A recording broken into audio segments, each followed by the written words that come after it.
Começando mais uma entrevista do VAR.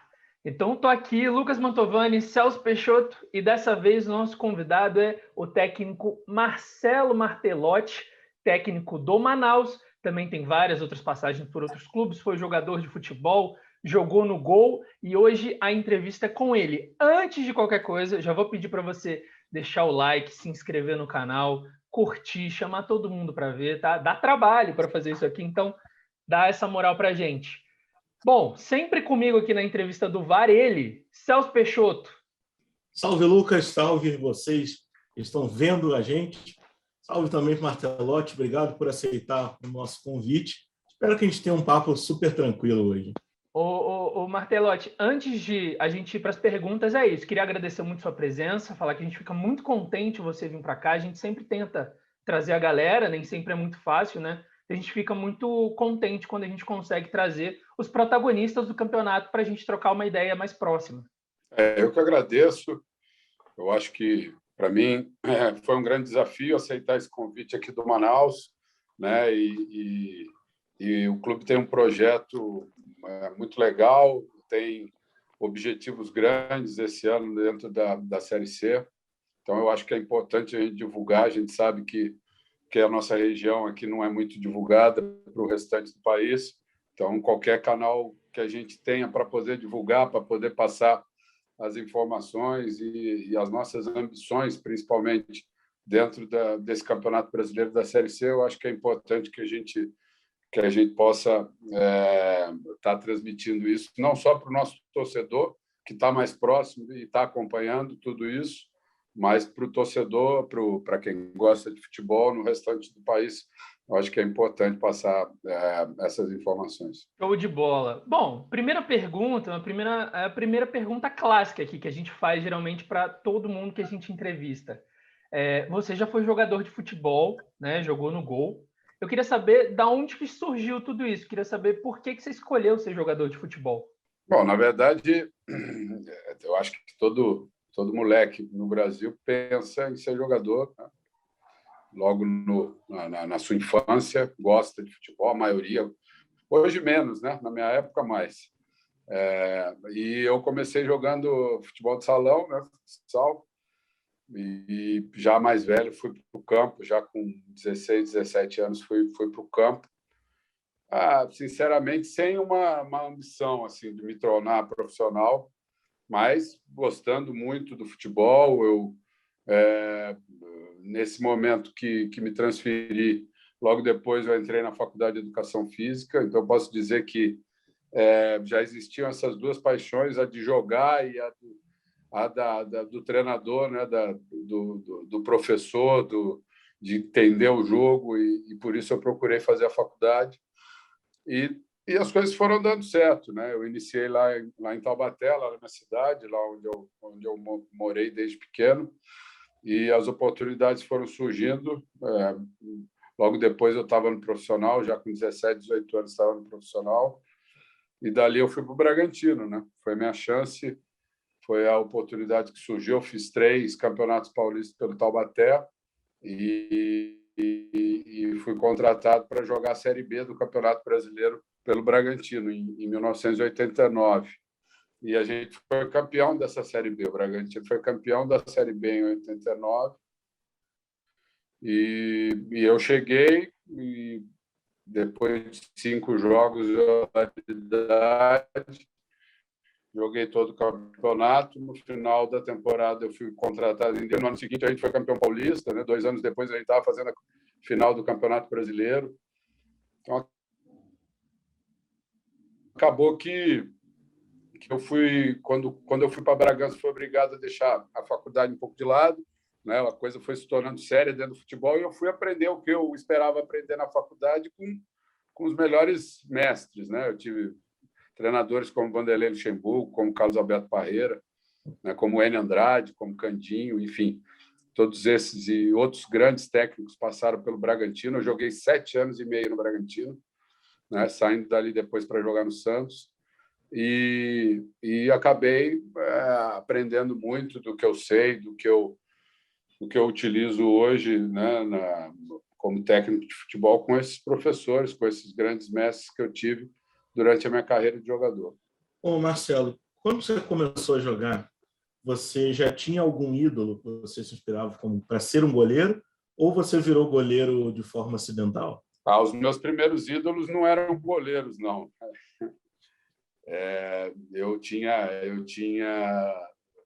Eu gostava, num primeiro momento, de jogar mais na linha, né? Gostava mais de ser atacante. Mas eu tinha qualidade de goleiro, apesar de não ter tamanho, né? Hoje todo mundo, mesmo os meus jogadores hoje que não me viram jogar, duvidam um pouco do fato de eu ter sido goleiro. Eu não tenho nem 1,80 m, tenho 1,80 m. Então, hoje, provavelmente, seria muito mais difícil de eu começar a iniciar a minha carreira, né? Talvez naquela época fosse difícil também, se eu não estivesse jogando lá na cidade onde todo mundo me conhecia, né? Onde me deram um voto de confiança maior para eu poder iniciar e mostrar minha capacidade. Mas logo que eu comecei a levar mais a sério, a ver que era como goleiro mesmo que eu ia seguir, eu tive várias referências, né? Vários jogadores que eu vi jogar, vários goleiros que eu vi jogar e que serviram naquele primeiro momento como referência. Agora, a maior referência que eu tenho é um goleiro da minha geração, que é o Taffarel. A gente jogou algumas vezes contra, quando ele voltou da Itália aqui para o Atlético Mineiro. Ele saiu do Brasil muito novo, né? Foi para 3 Copas do Mundo, e o Taffarel sempre foi uma grande referência, assim, mesmo sendo um goleiro da minha geração. Mas eu tive outros anteriores que eu gostava muito. Raul era um goleiro que eu sempre gostei muito. Paulo Vitor, no Fluminense, era um goleiro que eu gostava muito. O próprio Leão, enfim. Eu vi vários goleiros bons jogando e aquilo, para mim, serviu de inspiração também. Ô Martelotti, mas assim, você fala, né, que no começo você queria jogar na linha, mas você era muito bom goleiro, ou você, assim, no começo lá, você já jogava muito bem no gol, ou só era tipo, sou ruim na linha mesmo, então eu vou pro gol? Não, eu acho que existe essa teoria, né, que se você for ruim na linha, você acaba parando no gol, né? Eu acho que existe uma outra teoria, e é o que aconteceu comigo, é que se você for bom no gol, os caras não vão arrumar outro goleiro, entendeu? Na pelada é assim que funciona. Se você for bom no gol, você vai para o gol, os caras não vão deixar você sair dali, entendeu? Então, assim, é tão difícil essa... E era muito difícil na época também, né? O goleiro brasileiro era um goleiro discriminado no cenário mundial, né? Vocês estão perguntando de referência, eu estou falando de vários goleiros brasileiros que eu vi jogar, né? E me lembro muito de ter visto vários, mas a gente sabe, eu lembro muito dessa época que existia um grande preconceito com os goleiros brasileiros, né? A gente vê hoje completamente diferente a situação, né? Os goleiros da seleção jogando em alto nível na Europa. E eu acho que isso também serviu, e isso começou lá com o Taffarel, como eu citei o Taffarel, começou a mudar um pouco essa mentalidade. E eu acho que hoje, quando você chega num joguinho, numa pelada da molecada, hoje tem mais gente querendo jogar no gol do que existia quando eu estava começando, lá com 10, 12 anos. Então, o fato de eu levar jeito para a coisa não me deixou outra opção. Acabou me levando ao gol, e eu gostava também. Não era uma coisa que eu fazia de uma maneira forçada, não. Eu gostava dos treinamentos, eu sempre gostei muito de treinar, né? Eu sabia, mesmo depois como profissional, que eu tinha essa limitação com relação à altura, mas eu tinha outras qualidades físicas que eu trabalhava muito. Então, eu sabia que eu precisava muito de treinamento e gostava de treinar. Eu acho que isso é o mais importante. E aí foi sem nenhum sacrifício. Você trocou para o gol, virou goleiro no futsal ainda? No futsal eu joguei campeonato paulista, né, das categorias menores, de 10 até 16 anos, e sempre foi no gol. Já desde o início, desde os 10, 11 anos, eu já comecei a jogar essas competições, que eram competições fortes, até que Dali saíram vários moleques que foram jogar no campo depois, que viraram jogador de campo, né? Agora, o caso de goleiro, eu acho que eu nunca vi outro que tenha começado no futsal. O futsal sempre foi uma referência, né, para o jogador de futebol. A gente ouve isso até hoje para os jogadores, a habilidade dos jogadores, a gente ouve da maioria dos jogadores que começaram ali no futsal. Mas de goleiro é difícil você ouvir isso, né? De que o futsal foi a escola ali para o campo. A maioria dos goleiros já são trabalhados desde o início no campo. E comigo aconteceu diferente. Eu joguei muito futsal até 16 anos de idade, sem pensar que aquilo ali era um degrau para eu chegar no campo. Eu jogava ali porque eu gostava. Eu acho que o futsal é mais interessante para a molecada dessa idade do que o campo. E eu gostava muito. E depois houve a oportunidade. Eu fui convidado pelo presidente do Taubaté, que na época era o Reinaldo Carneiro Bastos, que é o presidente da Federação Paulista hoje. O Reinaldo sempre foi um amigo da família e ele era o presidente, me convidou para jogar no campo. Foi ele que me deu essa oportunidade e eu acho que eu aproveitei bem, né? Aproveitei bem porque depois eu joguei diversas temporadas da Série A do Campeonato Brasileiro, ganhei alguns prêmios, ganhei a Bola de Prata em 91, ganhei o troféu Charles Miller em 92.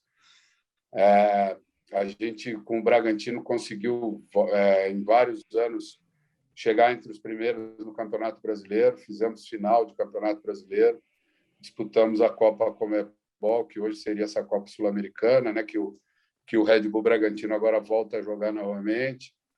Então, hoje eu vejo no Red Bull Bragantino um pouco do que aconteceu lá na década de 90 com a gente, né? Sem ter esse grande patrocínio que hoje o Bragantino tem, mas a gente chegou forte naquela época também, incomodou muito as equipes grandes. O Martelotti, aproveitando que você falou do Bragantino, a gente já ia entrar aí mesmo, assim, né? Porque você foi um goleiro de muito destaque nessa passagem no Bragantino, com o Luxemburgo, campeão paulista em 90, também foi vice-campeão brasileiro com Parreira em 91. Ali no Bragantino, você considera que você viveu o auge da sua carreira? E aí já aproveito para emendar, assim, no Bragantino tinha grandes nomes no time, né? Tipo Mauro Silva, o Mazinho, o Júnior, o Gil Baiano. Vocês tinham essa noção de que vocês podiam chegar tão longe, igual vocês chegaram, de fazer ótimas campanhas?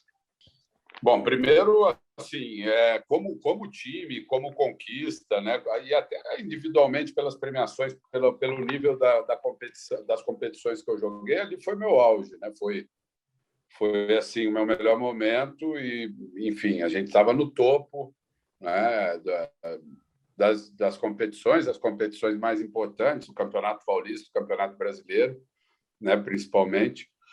E sim, ali foi meu auge. Eu tive bons momentos também jogando em Recife, pelo Santa Cruz. Eu joguei pelo Santa Cruz em 93 e em 99 tive bons momentos. Assim, eu estava muito bem nessas duas passagens no Santa, mas assim, em termos de resultado, em termos do nível das competições que eu disputei, ali foi o auge. E sim, a gente tinha essa noção. Eu um pouco depois, eu não fui um dos últimos aí, porque o Mazinho ainda chegou depois de mim, mas quando eu cheguei já tinha Gil Baiano, já tinha Júnior, já tinha Ney, Mauro Silva, já estava no Bragantino, Birubiru, Pintado, né? Já estava Ivaí, Luiz Miller, já tinha uma base desse time que foi campeão e que disputou a final em 91, formada ali em 89, tanto é que o nosso time era muito forte dentro da Série B do Campeonato Brasileiro. Nós só perdemos um jogo no campeonato inteiro. Aquele campeonato foi disputado por 96 times.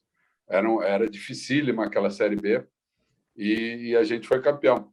E logo que eu cheguei, eu lembro, o Pintado era um jogador que eu já tinha jogado no Taubaté, já conhecia, é amigo até hoje, e ele chegou e falou: você veio para o time certo, você vai ver que esse time aqui você vai chegar e nós vamos brigar em tudo que a gente disputar.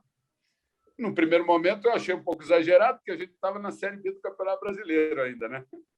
Mas o Bragantino, antes dessa Série B, já tinha chegado na semifinal do Campeonato Paulista em 89, né? Tinha perdido a semifinal para o São Paulo.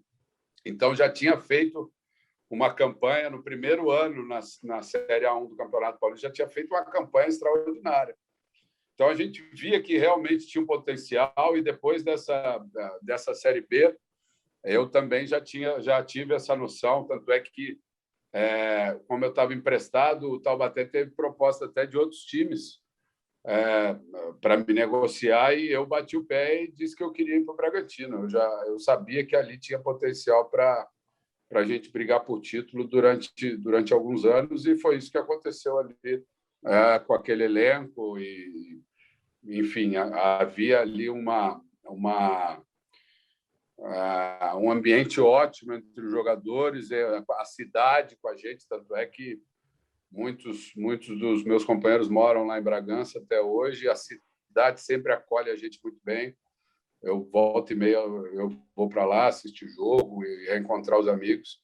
Então, assim, a gente tinha a noção de que a gente podia fazer ali um estrago muito grande e fizemos. Eu acho que aquela presença, aquela final do Campeonato Paulista, por exemplo, deu um choque nos clubes grandes naquele momento, no início da década de 90, e fez com que os clubes grandes se mexessem, porque viram que no interior tinha um potencial muito grande. Falou que o time ele tinha bons nomes, o desempenho em campo era muito bom. Mas e no vestiário? Como é que era a resenha?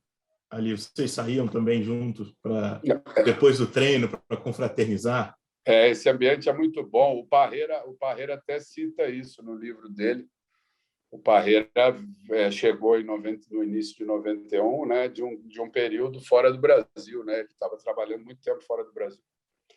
E ele chegou ali em Bragança e ele cita isso, que chamou mais atenção daquele grupo era o ambiente que a gente tinha, porque logo na primeira semana que ele chegou, já chamaram ele para o aniversário da filha do Gil Baiano, e já estava todo mundo lá na casa do Gil, já estava todo mundo confraternizando. É uma cidade pequena, né? Hoje ainda é pequena, mas na época muito, muito menor ainda. E a outra situação que ele sempre citou também é porque a gente não tinha pressa de ir embora, né? Na cidade grande, acaba o treino, o cara já corre para tomar banho, para não pegar trânsito, vai demorar 40 minutos para chegar em casa e tal. E eu morei muito tempo na esquina do estádio, assim, na frente. Eu ia a pé, atravessava. Então, quem demorava mais para chegar em casa lá, demorava 3 minutos em Bragança. Então, ninguém tinha pressa de ir embora. Acabava o treino, o pessoal ficava fazendo chute a gol, treinando falta. O pessoal sentava no meio do campo para conversar e ninguém tinha pressa de ir embora. E havia essa convivência que era muito boa fora do campo também. A gente saía junto, todo mundo se dava muito bem e isso refletia muito no nosso ambiente dentro do campo também. Era um time muito entrosado, um time que manteve a nossa defesa, por exemplo, se manteve junta durante 3, 4 anos, praticamente sem mudar, né? O primeiro que saiu foi o Mauro, que foi pular Corunha, né? Mas a gente tinha ali uma defesa muito forte e era muito desse conjunto e desse ambiente que a gente tinha também fora do campo. Ô Marcelo, terminando essa parte de você como goleiro, você pensou naquela história engraçada que você já vivenciou no futebol? Essa é a mais difícil, né? Assim, tem muitas engraçadas que a gente não pode contar, mas assim, na verdade, o que eu costumo dizer, né? Assim, até conto muito para o meu sobrinho, que é goleiro também, que gosta de futebol, gosta de jogar no gol. E hoje não se imagina isso, né? Principalmente quando a gente fala do Bragantino, que é aquele time que foi um time vitorioso naquela época. A gente concentrava numa chácara em Bragança, e essa chácara tinha só 3 quartos, né? Naquela época, concentravam 16 jogadores, né? Eram os 11 mais 5 reservas naquela época. E Mas eram 3 quartos só. Tinha um quarto com 10 camas e tinha mais 2 quartos menores, uma sala e uma televisão. Então, assim, a gente precisava chegar num consenso o que a gente ia assistir na TV, né? E aquilo ali, se por um lado, né, hoje nem se imagina isso, hoje em concentração os clubes estão fazendo as concentrações nos centros de treinamentos e estão fazendo com quartos individuais, né? A relação hoje é muito diferente do que era há 30 anos atrás, né? E aquilo ali unia demais o nosso grupo, né? A gente, todo sábado, a maioria dos jogos era no domingo, né? Todo sábado à noite a gente sentava, deitava, botava colchão na sala, né? Deitava todo mundo. Eu tenho até foto disso aí, uma foto que foi tirada nessa sala lá na chácara, a televisãozinha passando a escolinha do professor Raimundo, né? E a gente deitado no chão com cobertor. Bragança é frio, né? E essa chácara ficava afastada da cidade, era frio demais lá. E a gente tudo com cobertor, com agasalho, deitado nos colchões na sala, e tinham 3 sofás espalhados pelos sofás, todo mundo junto ali para assistir a escolinha do professor Raimundo, que era um grande sucesso, né? E aí a gente começava a dar apelido, né, dos jogadores, os apelidos relacionados aos personagens, né, da escolinha. E aí saía briga, né? Quando começava, porque depois pegava, né? Quando o cara achava ruim, pegava o apelido. E o Vanderlei tinha um quarto, tinha o quarto da comissão que era fora, assim. Ele nem aparecia lá, né? Mas de vez em quando a bagunça estava tão grande, ali o barulho estava tão grande que ele botava a cara na porta lá para ver o que estava acontecendo. Mas era tudo nessa sala, a televisãozinha, o sofá, e no outro dia, antes do jogo, a preleção era ali naquela sala também, todo mundo sentado ali no sofá e sentado no chão. O Vanderlei botava o quadro lá e fazia a preleção ali mesmo. É o que a gente hoje chama de futebol raiz, né? Mas é um futebol raiz que não existe mais nem em nenhuma divisão, né? O negócio não funciona mais dessa maneira. Mas é um negócio que é muito engraçado para essa molecada ouvir hoje, né? E acha até meio fantasioso, tal, porque está tão longe da realidade atual do que a gente vê, né? Desse individualismo, desse luxo que tem hoje nas concentrações, né? Eu acho que tem que ter todo esse conforto. O futebol evoluiu e tem que evoluir em todos os sentidos mesmo. Mas se a gente sofria por alguns aspectos, pelo menos aquilo ali era mais um dos aspectos que servia para unir o nosso grupo, e era bem legal a gente. Então, a recordação é muito boa daquele sábado à noite de escolinha do professor Raimundo. Ô Marcelo, e falando agora sobre o seu período como treinador, mas antes de chegar no Manaus, você treinou o Santa Cruz na temporada passada. O time teve aquela campanha sensacional na primeira fase, que beirou o recorde, mas na segunda fase não funcionou tanto. Você consegue explicar para a gente o que aconteceu com o time? Ele simplesmente parou de render? Não, na verdade, a primeira explicação é uma explicação que eu dei até durante a primeira fase do ano passado, quando eu disse que eram 2 competições completamente diferentes.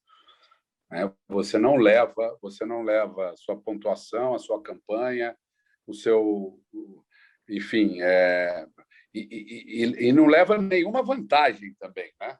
O regulamento também não te dá nenhuma vantagem pelo fato de você ter sido o primeiro do seu grupo, o melhor da competição toda, enfim, não tinha nenhuma vantagem. Então, eram 2 competições completamente diferentes, né? Um campeonato de 18 rodadas, onde a gente fez a melhor campanha disparada, classificou com muita antecedência, e depois a decisão em 6 jogos, né? Nesses 6 jogos, o que aconteceu de anormal?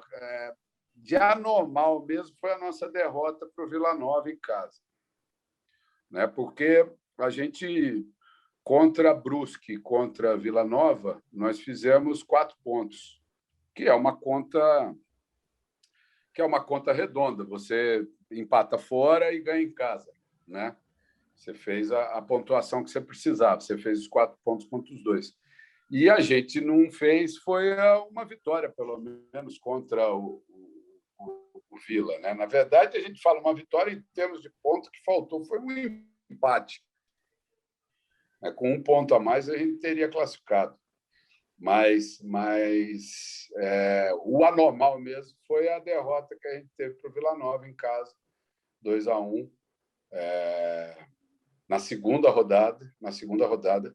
E depois, quando a gente teve confronto com eles de volta, no jogo de volta, foi um jogo que caiu uma tempestade. Eles fizeram um gol no começo do jogo, depois choveu muito, alagou o campo, pouquíssima possibilidade de jogo, assim, foi um jogo muito truncado, a gente perdeu 2-1 aquele jogo também. Essas duas derrotas que pesaram. Então, é o que eu falo. É diferente você falar de uma campanha, né, em 18 rodadas, que você mostra a qualidade do seu elenco, de um modo geral, de um campeonato que a gente está falando aqui foi decidido praticamente em 2 jogos, né? Esses 2 jogos contra o Vila Nova fizeram a diferença. A gente teve,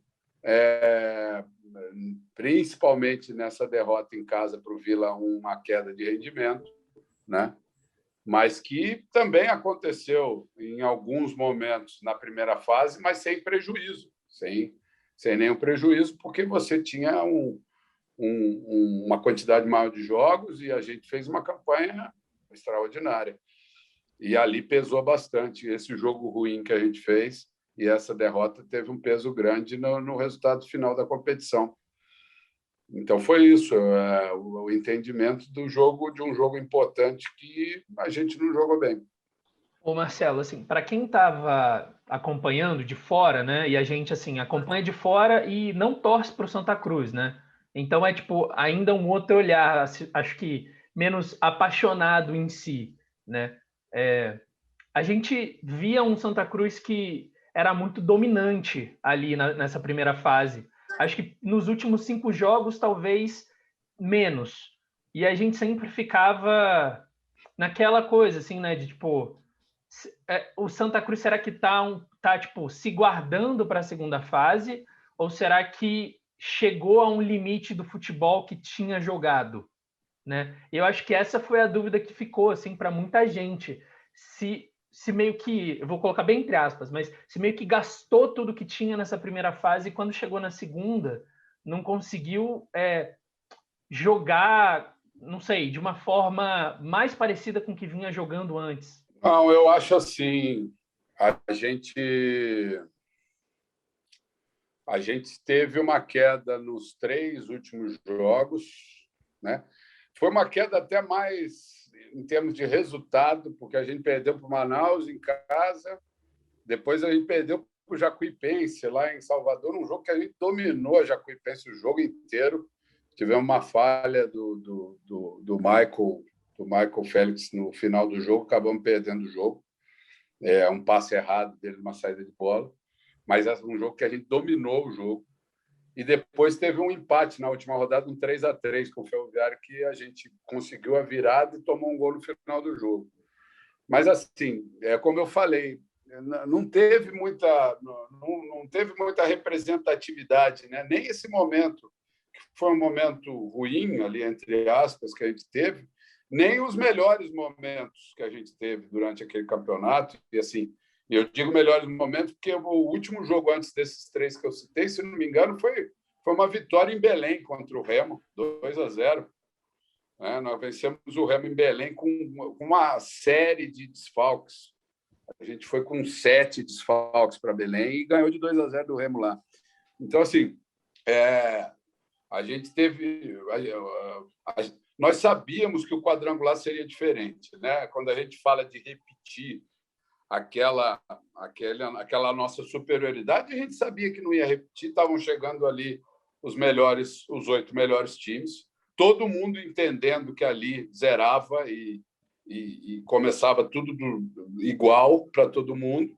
Então, nós sabíamos das dificuldades que a gente ia encontrar, e demorou um pouco para a gente entender, e custou principalmente essa derrota para o Vila Nova, que era um tipo de jogo diferente. Era um tipo de jogo ali, apesar de não ser mais o mata-mata, né, que existia até um ano antes, mas era como se fosse um jogo de mata-mata. A gente está falando aqui que o que decidiu foram os 2 jogos com o Vila Nova, né? Então, assim, acabou tendo características de mata-mata, e a gente demorou um pouco para entender isso, e isso custou essa derrota, principalmente, que teve um peso maior. A gente também pediu, claro, perguntas da torcida do Manaus para você. A primeira é do Ricardo Araújo. Ele perguntou assim: Marcelo, qual a perspectiva do Manaus para essa Série C? E aí eu já aproveito e faço esse adendo. Assim. Quando você chegou no Manaus, a conversa com a diretoria foi do tipo: esse time aqui a gente quer que suba. Essa era a ideia inicial, não é nem se preocupar com o título, é subir. Lucas, querer todo mundo quer, né? É lógico que a conversa inicial tem que ser essa. Eu acho que se não fosse essa, eu não estaria aqui. Se o objetivo fosse outro, eu não teria vindo, entendeu? Eu cheguei aqui ao Manaus esse ano com o mesmo objetivo que eu cheguei no Santa Cruz o ano passado, entendeu? O Manaus fez uma campanha boa o ano passado, né? No primeiro ano na Série C. É um time novo que está crescendo, que tem objetivos grandes, como eu falei. E a ideia é essa.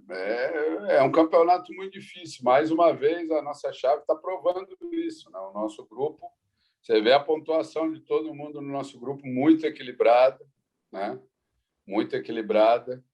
Então, assim, mais do que subir nesse momento, eu sou muito realista, a gente tem que pensar em classificar, né? Eu acho que esse é o primeiro passo. Não dá para ficar pensando um passo à frente, né?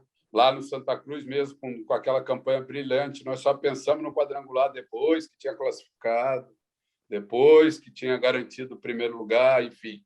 A gente foi colocando objetivos dentro da primeira fase para depois pensar no quadrangular. Eu acho que aqui não pode ser diferente.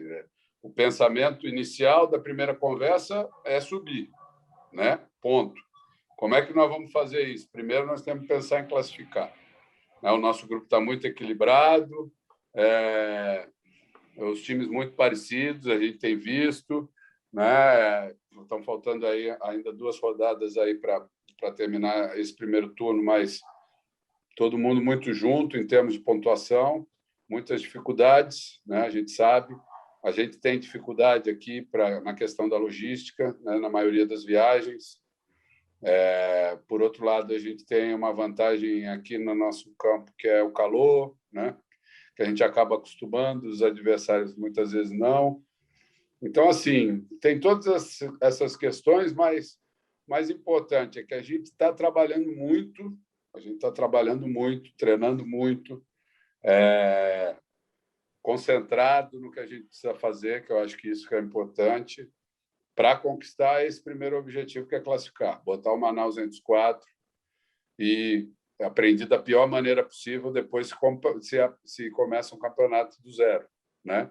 Eu acabei aprendendo da pior maneira possível ano passado, mas vale para todo mundo. Se o Manaus classificar em 4 hoje, entrar lá na última rodada e entrar para o quadrangular, bom, não foi assim que o Brusque subiu ano passado, né? Entrou em 4º, né? Classificou na última rodada, um empate lá em Criciúma, se perdesse estava fora, né? E entrou no quadrangular, empatou os 3 primeiros jogos e subiu.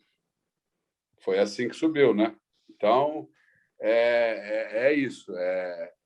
Classificar agora, colocar o time entre os 4, depois começa tudo do zero, e aí a gente vai pensar na frente o que a gente vai fazer para brigar pelo acesso.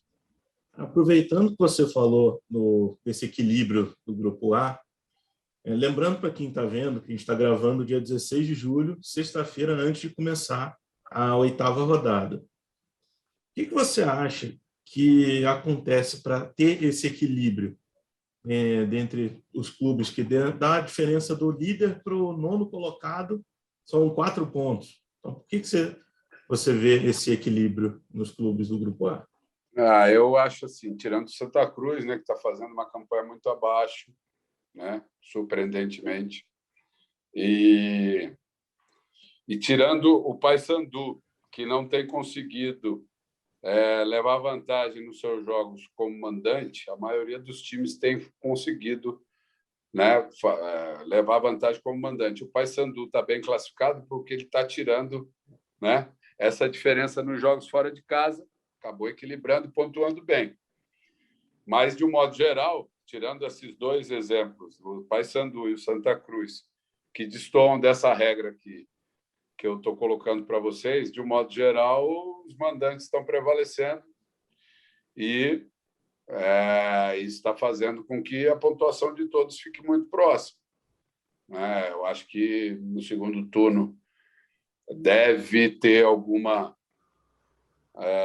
situação mais clara, mas eu acredito que vá até o final disputando as vagas. Não acho que vá ter classificados com muita antecedência, não acho que vai chegar na última rodada com os 4 definidos, acho que vai ter briga até o final. Ô Marcelo, toda semana, toda terça, a gente faz uma live pós-rodada para contar o que aconteceu, para discutir, entre a gente debater com ouvintes, né, que aparecem no YouTube.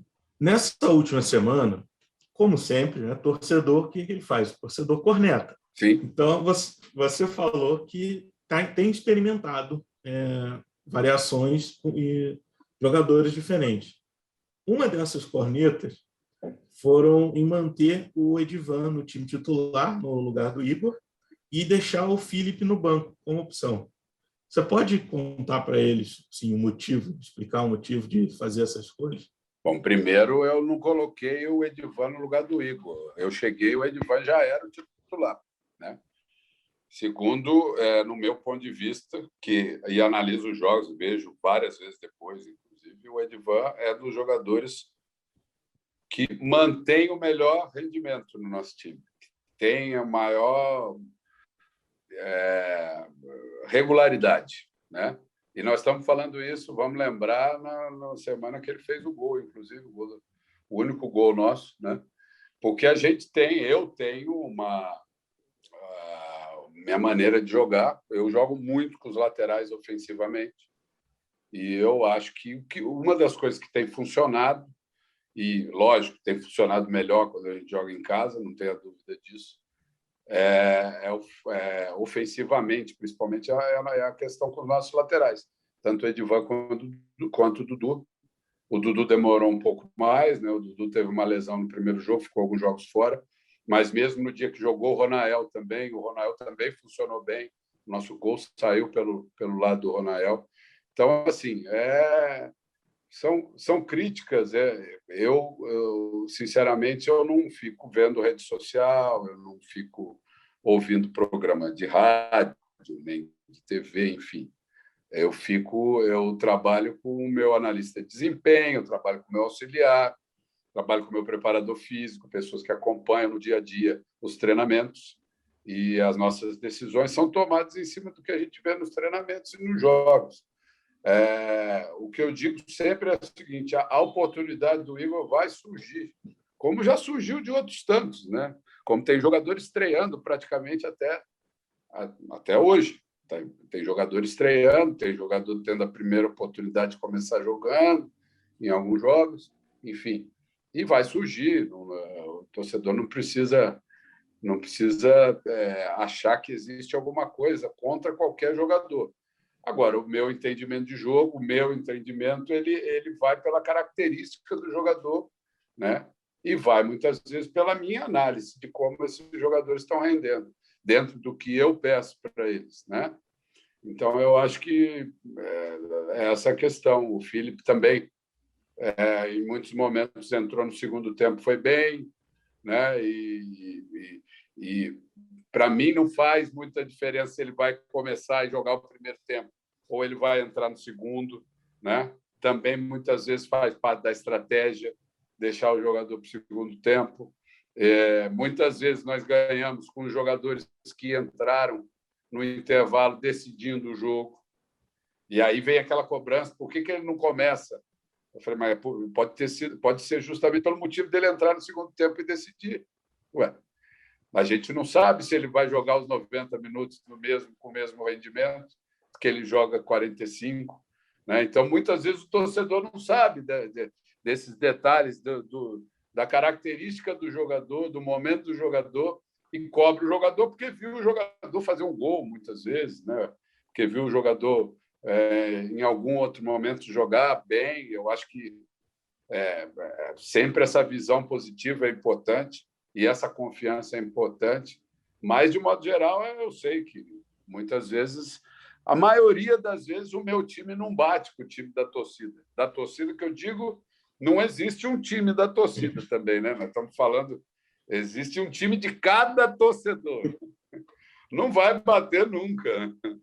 Ô, Marcelo, bom, você falou também de jogador que está chegando a cada rodada, e a gente sabe que a Série C tem muito disso, né? De toda rodada tem estreia em algum time, né? Queria que você falasse um pouquinho ainda desse mercado de transferência para o Manaus. Assim, vocês estão em busca ainda de algum jogador específico, de alguma posição específica? E, se você também já puder complementar, falar um pouquinho do Vanilson, né? O Vanilson que, pelo que eu li, eu não sei se você pode me confirmar ou não, fica até o final do contrato. Ele estava ali, tinha uma negociação por ele, saiu várias coisas ali que ele talvez não ficasse. Mas ele fica, né? Pelo menos até o final de novembro, se eu não me engano. O Vanilson faz parte do grupo hoje, né? Existe essa situação, já existiu essa situação lá atrás, né? Essa é uma decisão da diretoria, não é uma decisão minha. Eu vou trabalhar com o jogador que tiver à disposição, né? Com relação à chegada de jogadores, o Manaus talvez seja, por tudo que eu tenho lido, aí, talvez seja o time mais tranquilo, né, dessa Série C, tranquilo que eu digo em termos de mercado, né? Não existe esse atropelo, esse desespero, e eu acho bom isso, eu não acho ruim, né? A gente podia estar, acabamos de perder de 4-1, vamos mandar 5 embora, vamos trazer 5. Não acho que futebol funcione dessa maneira. Não acho que futebol funcione dessa maneira. Então, assim, essa questão e essa maneira da diretoria trabalhar encaixa no meu perfil também. Agora, se a gente sentir alguma necessidade, nós vamos sentar com o presidente, sentar com a diretoria e conversar a respeito dessas necessidades e das possibilidades, né? Porque não são só as necessidades, nós vamos trabalhar dentro da possibilidade do clube.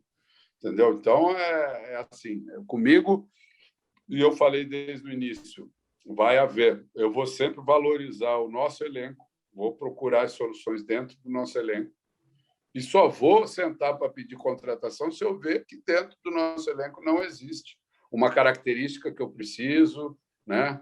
Um jogador de uma posição que a gente esteja carente, ou em algum momento por lesão, ou em algum momento por saída de algum jogador.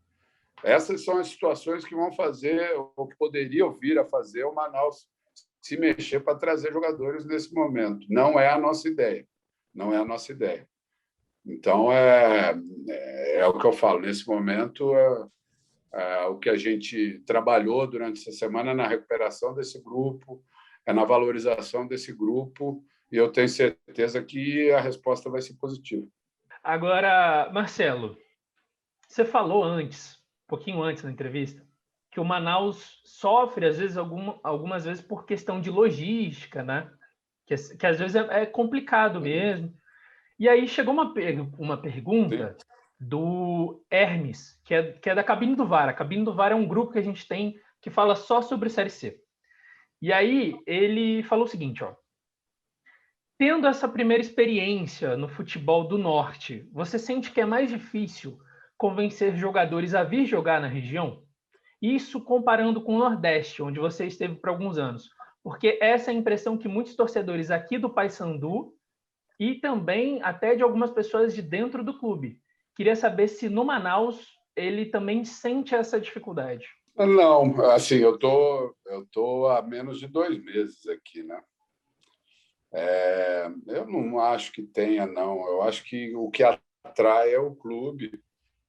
E ele está falando do Paysandu. O Paysandu é um grande clube também, está contratando A gente está vendo o Paysandu contratando jogador aí quase todo dia também. Não estou vendo o Paysandu com dificuldade de contratar jogador, não, de achar os jogadores que querem vir jogar aqui no Norte. A gente também não tem essa dificuldade. O Manaus, se teve em outro momento, o Manaus hoje está conseguindo mudar essa história, essa imagem, justamente pela sua organização, pela sua estrutura, né? Eu acho que tem esse interesse, sim. O que eu vejo hoje é um interesse muito grande de muitos jogadores virem jogar aqui. É lógico que isso é o que o clube representa, né? Essa representação, eu acho que é importante para você atrair o jogador, né? E, lógico, tem outros aspectos, mas você lembrou a questão da logística. Eu acho que quando o jogador vem, ele não pensa nisso, entendeu? Nessa dificuldade. Nós que a comissão técnica, e a gente tem um grupo específico de logística aqui, né, que envolve diretoria, comissão, tudo, para a gente sempre fazer o melhor, mas tem situações que a gente não consegue fugir. Por exemplo, a gente foi jogar em Teresina, nós viajamos 10 horas para chegar em Teresina, entendeu? Não tem voo direto, tem que ir em São Paulo, aí depois você fica... Nós fomos jogar agora em João Pessoa, nós tivemos que fazer em 2 dias a viagem, né? Dorme em Brasília, depois no outro dia de manhã vai para João Pessoa. Então, assim, tem essas situações, a gente procura sempre a melhor maneira, né, para desgastar o mínimo possível. Tem ido 2 dias antes dos jogos. Então, a gente faz o que é possível e o melhor para o nosso elenco. Mas eu não acredito que isso influencie na decisão do jogador, não. Eu acho que eu não tenho visto essa dificuldade. A gente está... Se teve em outro momento, o Manaus hoje está conseguindo modificar essa visão com relação a vir jogar na região, porque eu tenho visto o interesse dos jogadores em defender as cores do Manaus. Ô, Marcelo, você tem algum recado que você quer dar antes da gente fazer a checagem rápida? A checagem rápida são perguntas assim, curtas, você responder um ou outro. Não, só essa é o recado que eu dou sempre para a torcida, né? Eu conversei até com alguns torcedores essa semana aqui no nosso campo, lá no treinamento, e eu conversei com alguns torcedores lá no Santa Cruz também, torcedores que normalmente estão no campo, estão no estádio, empurrando o time, né? Ajudando. Aqui a gente também queria ter essa força da torcida, tá com a arena cheia aqui. E a gente sabe que existe já uma angústia grande do torcedor pelo tempo que está sem poder ir ao estádio, né? Então, isso acaba criando, muitas vezes, até uma revolta ainda maior, às vezes, quando o time perde, mas que a gente vai precisar da ajuda deles. E está começando a ter pequenos sinais de que, de uma hora ou outra, a torcida vai voltar ao estádio, né? Não sei quanto tempo ainda vai demorar, mas a gente já está vendo alguns sinais de que nós vamos ter público em alguns jogos. Então, lembrar sempre que, a partir do momento que a torcida puder voltar, a gente vai contar com a ajuda deles nos jogos. E, enquanto isso não acontecer, isso, incentivar os jogadores, passar confiança, que é isso que a gente precisa nesse momento. Marcelo, é o seguinte, agora a gente vai para um quadro bem rapidinho chamado checagem rápida, que é o que às vezes não acontece no VAR aqui em geral no Brasil. Então eu vou te falar 2 nomes e aí você vai fazer o quê? Você vai ter que escolher entre um e outro, sem ficar em cima do muro, sem nada, é um ou outro, rápido. Isso é perigoso. Não, pode ficar tranquilo que é coisa tranquila, tá? A gente aqui não tá querendo... Não, tudo bem. Tá querendo fazer nada com você, não. Ó, primeira coisa, ganhar sendo o melhor do jogo, e aí eu tô pensando em você como goleiro, tá? Ou ganhar com tranquilidade assistindo a partida só dentro do campo? Ganhar sendo o melhor do jogo. No gol, Marcos ou Rogério Ceni? Marcos. Agora essa talvez seja perigosa aqui, tá? Luxemburgo ou Parreira? Você sabia, né? Parreira. Pelo título mundial de 94. Marcelo goleiro ou Marcelo treinador? Boa. O goleiro ganhou mais até agora. Então, assim, tá aberto para mudar, né? Se você fizer essa pergunta daqui a uns 3, 4 anos, eu posso ter mudado de ideia. Porque o do goleiro já está fechado, né? O de treinador ainda não.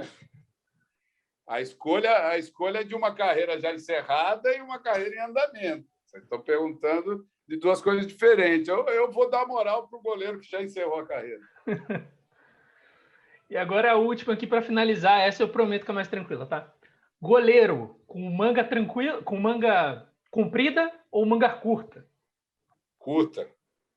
Eu fui um dos primeiros a começar a jogar de manga curta. Mas eu joguei... A maior parte da minha carreira eu joguei de manga comprida.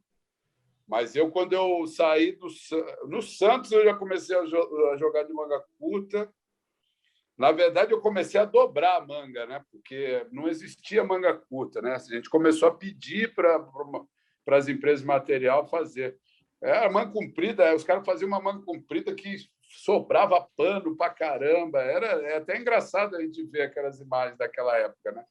Agora, hoje o engraçado é que todo mundo joga de manga curta e eles botam a outra camisa por baixo, né? Aquela segunda pele. Então, assim, está voltando a manga comprida novamente. Mas eu gosto mais de manga curta. Tá certo. Marcelo, então, assim, ó, a gente está chegando ao final da entrevista. Queria de novo pedir para quem assistiu deixar o like, se inscrever no canal, curtir, mandar para a galera, comentar, falar assim, não, legal, é isso aí. Falar, não, Manaus tem que subir mesmo, não sei o quê, subida é obrigação. Pode deixar comentário aí, que depois a gente passa para o Marcelo também. E, claro, queria agradecer de novo o Marcelo por ter aceitado o nosso convite, por ter, né, vindo aqui falar com a gente. A gente sabe que a agenda não é fácil. Então é isso, Marcelo. Deixar um abraço para você, desejar sucesso nessa caminhada aí com Manaus e agradecer demais. Espero que você volte aqui mais vezes. Quem sabe depois do campeonato a gente comentando já tudo que rolou com o Manaus. Obrigado. Eu agradeço, Lucas. Obrigado, Celso. Foi muito gostoso a conversa. É sempre bom falar de futebol, falar da carreira, enfim. Isso também nos traz boas lembranças e nos motiva para o futuro. Eu acho que isso que é importante. Eu agradeço a vocês. Estou sempre à disposição, né? A gente sempre acha um tempinho para conversar, para falar. A hora que vocês quiserem, é só avisar. Um abraço. E só adiantando que a próxima vez que você vier, a gente pergunta de novo Luxemburgo ou Parreira, que você consegue empatar. Aí fica um para cada. Exato. Não, e o Marcelo goleiro e Marcelo técnico também, para eu empatar para o outro. Aí empata. Beleza? Beleza. Então é isso, gente. A gente vai ficando por aqui. Não se esquece, né, de curtir, se inscrever. Enfim, já falei tudo isso. Semana que vem a gente volta com as lives. Aliás, semana que vem. Terça-feira tem live no canal, então vamos lá, comparece. E as entrevistas a cada 15 dias, então, sem ser no próximo, no outro domingo também tem entrevista. Beleza? Falou, rapaziada. Abraço para todo mundo. Até semana que vem.